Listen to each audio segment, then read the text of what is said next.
మిత్రులారా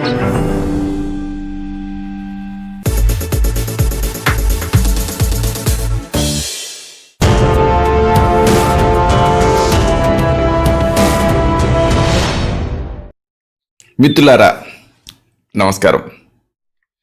నేను మీ డాక్టర్ చిరుమామిళ్ళ మురళి మనోహర్. ప్రపంచవ్యాప్తంగా ఉన్న మిమ్మల్ని అందరినీ ఇలాగా ఈ ఛానల్ ద్వారా కలుసుకుంటున్నందుకు చాలా సంతోషంగా ఉంది. ఇక ఆరోగ్యం అవగాహన అనే ఈ సిరీస్లో చాలామందికి వచ్చేటువంటి అనుమానాలకు సంబంధించినటువంటి వివరాలు, అలాగే ఈ అనుమాన నివృత్తులు, వీటన్నిటిని తెలుసుకుంటున్నాం.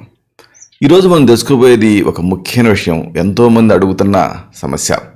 ఇదేంటంటే పాపాయి పాలు కక్కుకుంటుంటే ఏం చేయాలి, అసలు దీన్ని ఎలా అర్థం చేసుకోవాలి అని అడుగుతున్నారు. దీనికి సంబంధించినటువంటి వివరాలు తెలుసుకుందాం. నిజానికి ఏడాది లోపు పిల్లలు ఎలాంటి ఇబ్బంది లేకుండా, ఇతరత్ర అనారోగ్యాలు ఏవి లేకుండా పాలు తాగుతూ రోజులో 3 నుంచి 4 సార్లు ఇలాగ పాలు వాంతి చేసుకుంటూ ఉంటే దానికి సంబంధించి అప్రమత్తం అవ్వాలా, అది ప్రమాద లక్షణమా కాదా, ఇది తెలుసుకోవడం అనేది ముఖ్యం. చూడండి, 6 నెలల్లో పిల్లలకి పాలు, అలాగే పెరుగులాంటి వాంతులు, పాలు వాంతులు అవుతున్నా, కర్డ్లింగ్ అంటారు, అంటే పెరుగులాంటి వాంతులు అవుతూ ఉన్నా, ఆ లక్షణాన్ని గ్యాస్ట్రోఇసోఫేజియల్ రిఫ్లెక్స్ అంటారు. ఇది డిసీజ్ కాదు, అదొక కండిషన్, గ్యాస్ట్రోఇసోఫేజియల్ రిఫ్లెక్స్. 6 నెలల వయసు వరకు ఏం జరుగుతుందంటే, మన అన్నవాయుకు ఉంటుంది కదా ఇసోఫేగస్, అలాగే జీర్ణాశయం ఉంటుంది, ఆమాశయం. ఈ అన్నవాయుకి జీర్ణాశయానికి మధ్య ఒక కండరం ఉంటుంది, అది లోయర్ ఇసోఫేజియల్ స్ఫింక్టర్ అంటారు. అది మామూలుగా టైట్గా ఉండాలి, కానీ వీళ్ళల్లో ఏంటంటే 6 నెలల వరకు కూడా అది పూర్తిగా పరిణతి చెందదు, ఆ కండరం వదులుగా ఉంటుంది. అప్పుడు ఏం జరుగుతుంది అంటే, పాలు తాగిన తర్వాత ఆ పాలల్లో కొంత మేరకు ఇలాగ బయటకు వచ్చేస్తూ ఉంటుంది. కొంతమంది పిల్లల్లో ఈ సమస్య ఏడాది వరకు కూడా ఉండేటువంటి అవకాశం ఉంటుంది.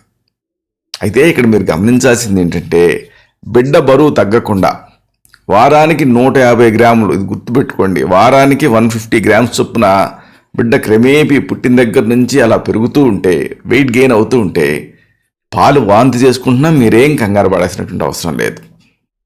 అయితే కొంతమంది తల్లులు ఏం చేస్తారంటే, పాప ఏడ్చినప్పుడు ప్రతిసారి కూడా పాలు పట్టించేస్తూ ఉంటారు. ఇలాగ అవసరానికి మించి పాలు పట్టిస్తే అప్పుడు కూడా ఇలాగా పాలు వాంతి అయ్యేటువంటి అవకాశం ఉంటుంది.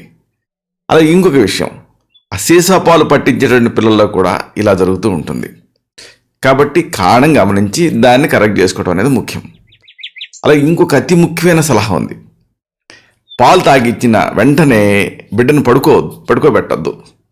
పడుకోబెట్టకుండా ఒక 10 నిమిషాలు, ఈ టైం కూడా గుర్తుపెట్టుకోండి, ఏదో 1 నిమిషం 2 నిమిషాలు కాదు, 10 నిమిషాల పాటు అలా భుజం మీద పడుకోబెట్టుకొని వెన్ను తట్టుతూ, తేన్పు వచ్చే వరకు కూడా వెన్ను తట్టుతూ ఉండాలి. అప్పుడు తేన్పు వస్తుంది, అప్పుడు ఇక వాంతి కాదు, పాలు కక్కేసుకుండా ఉంటారు పిల్లలు ఇలా చేస్తే.